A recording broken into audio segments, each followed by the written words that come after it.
What do people misunderstand about what eugenics is and means? Good question. So I would say eugenics, in the broadest sense, is any attempt to harness the knowledge that we have about heredity to influence the traits of our kids. And in that sense, eugenics is as old as people, and actually much older. Any mammal that uses sexual selection um, ends up in such a situation where females choose males on the basis of traits that will partly influence their own welfare, but will also influence the welfare of their kids. And so, in a way, eugenics is as old as you can think, as old as humanity. But the term dates back to 1883 and Francis Galton, who coined the term. And I would say the reason that that term was invented and the concepts of eugenics in a really explicit way made a comeback is that we had a few things happening in the 1800s. First, we get Mendel's experiments on pea plants. So we started getting to know a little bit more about how heredity works, a little bit more about what eventually became called genes. The term gene wasn't actually coined until 1905. But we understood there must be some unit of heredity that somehow blends and recombines to shape traits. So first it starts with Mendel, then of course Darwin comes up with this theory of evolution by natural selection applied to all animals, not just plants, including people. And his cousin, Francis Galton, who studied the heredity of specific traits that we care about in humans. Intelligence, so he wrote a book called Hereditary Genius, but also just banal traits like height and skin color and hair texture and stuff like that. And in fact, Francis Galton was the first to invent twin studies. So this is the idea that we now use in behavioral genetics, where he thought, hey, here's a thought experiment.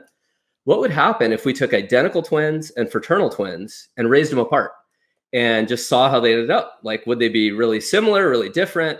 And as you know, fraternal twins share half of their DNA. Identical twins share all of their DNA. And so he thought of this really cool natural experiment to tease out what part of our personality, our physicality is due to nature, nurture, et cetera. So in short, what you get is this kind of golden age in the 1800s where we're starting to discover how evolution works, how heredity works, and then this thought that, well, maybe we can control it to some extent in the same way we do for animals, in the same way we do for plants. And you look at what corn used to look like 3,000 years ago. It's this pathetic little weed that yields a few calories. And through selective breeding, obviously, we make it more nutritious, more delicious. You take those Honeycrisp apples, like they didn't start that way. They were these sort of bitter fruits, and now they taste like just pure sugar. You can amp up the vitamin C, you can do these kinds of things. And of course, it gets dangerous when you talk about selective breeding for people, and we'll get into that. But it's pretty clear once you understand heredity, one of your first thoughts is going to be like, okay, how does this influence like my choice of mates, what kind of children I'm going to end up with, and how do those children end up influencing the traits of people around us and the overall social welfare of people? What do you think people are concerned about when the word eugenics comes up? Obviously, Nazism. And I think this is partly an innocent explanation. It's partly, I mean, the Nazis did engage in the worst forms of eugenics you can imagine, which is involuntarily sterilizing their own citizens. And I mean, Germans in this case. They actually sterilized about 300,000 of their own disabled citizens. Of course, mass murder that Germans engaged in. And so to that extent, we rightly associate it with some of the evils in the past, also American sterilizations. But there's also a less innocent and I think more sinister explanation for why we associate with Nazi Germany, and that is the kind of woke left. So they like to take terms and hijack them such that you can't have certain kinds of thoughts, right? So for example, we all have thoughts like, I really care about the traits of my children. And to the extent that I'm engaged in a long-term relationship, I mean, of course, what I really care about is the personality of the other person. I'm not just thinking, oh, her genes are going to end up in my kids. But the thought does occur to you that your kids are going to be something like, a combination of the parents. And, so to that extent, like thinking about heredity and thinking about how our choices influence outcomes for our kids is completely natural. And a lot on the radical left want to make this thought almost impossible to have. And so they call almost anything that involves genetic explanations eugenics. And so I think that's the darker reasons that we associate it with Nazi Germany, not the good reason, which is, yeah, we have to be careful and learn from those episodes in history, but it's also just the manipulation of thought. So yeah. It seems like an odd paradox that occurs, especially with people from the super progressive left, because on one hand, they want to have this sort of blank slate approach to things, which allows for pure meritocracy to come through, but also seem to be quite against meritocratic systems as well, because implied in that is that the people that don't succeed were somehow responsible for their own failure. But the solution to that is, well, let's fold in the heritability question. Let's fold in behavioral genetics into this, which doesn't give everybody the same starting point, like by design. But that is so off the table that it ends up being this pretzel-shaped loop-de-loop in a desperate attempt to kind of zero out or square the circle of this conversation. That is exactly right. And it's fascinating because the early eugenicists after Galton, and I mean, especially in England and the United States, were progressives. Why? Because they thought science could help us advance our species. Obviously, it can, right? Vaccines, contraception. There are, of course, downsides to that you've discussed on your show. But, contraception, at least in principle, women can now control their reproductive choices and decide when and whether to go to work and that sort of thing. And similarly, well, the left thought we can control the traits of our children. So this does show you, because the early eugenicists were progressives, there's no doubt about that. It does show you there's nothing inherent to the left that attaches them to the blank slate. But there is this tradition going back to Marx and the French Revolution and Rousseau, and especially now with the woke left, whereby they've put all their cards on the blank slate, this doctrine that any disparities we see before us are the product of oppression, unjust discrimination, deprivation in the household, or bad schools or something.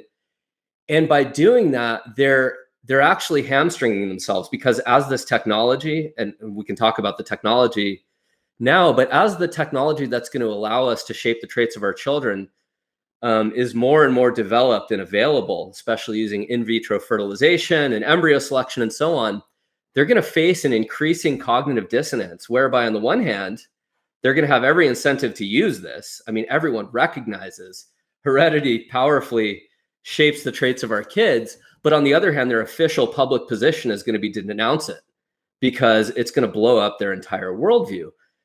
Once you have a price on the false belief in the blank slate, once you have to pay a price, for example, foregoing the use of technologies that might improve the welfare of your children, what you publicly say and privately believe, I think, will become more and more different until the blank slate is blown up and far leftists are going to have to just publicly endorse eventually the reality of heredity.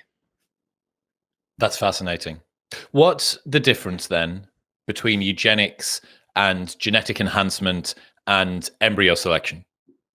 Yeah, good question. I think there is no difference. I think it's pretty clear that genetic enhancement is a useful euphemism for eugenics. And some euphemisms are useful. I mean, the truth is, it can disarm people when you say you're defending eugenics. I've certainly done that to people. Our mutual friend, Diana Fleischman, likes to get under people's skin by using the word eugenics. Some bioethicists and others have used the term genetic enhancement instead. And, you might say on the one hand that that's kind of nice because it doesn't have these emotional associations with it. On the other hand, it's the same thing. And so the idea is, look, when we're talking about eugenics or genetic enhancement, we're talking about paying attention to the genetic traits of our kids, whether we're intentionally altering them or actually intentionally refraining from altering them. For example, CRISPR-Cas9 can technically be used now to edit the genes of an embryo, but there's so many off-target mutations that it would be incredibly dangerous for you to try to do that right now. And I would say that the decision to refrain from doing that is itself a form of either eugenics or genetic enhancement. You're using your knowledge of heredity and how the technology works to shape the genetic endowment of your kids. So in principle, genetic enhancement is a euphemism. It's supposed to disarm your opponent so that you don't think about some of the downsides of eugenics. But the reality is we've always made these distinctions in philosophy and in other adjacent disciplines between voluntary eugenics and coercive eugenics, between eugenics or genetic enhancement, if you want to call it that, that is aimed at improving the welfare of your child or improving the welfare of all children, right? So again, I'm not big on definitions. It's clear why we've chosen this other definition, and we tend to use genetic enhancement. But as you've probably seen from reactions to the work I've written and Diana Fleischman as well, what they're going to do if you use genetic enhancement is just call you a eugenicist anyway. So at that point, why not just say, okay, call me what you want. What's really important is like, what are the policy implications of this? What are the responsibilities that scientists and parents have to use this technology for the benefit of their kids and for humankind, rather than misuse it in the form of mass sterilizations and murder, which happened in Nazi Germany. What's happening, people? If you enjoyed that, then press here for the full, unedited episode. And don't forget to subscribe. Peace.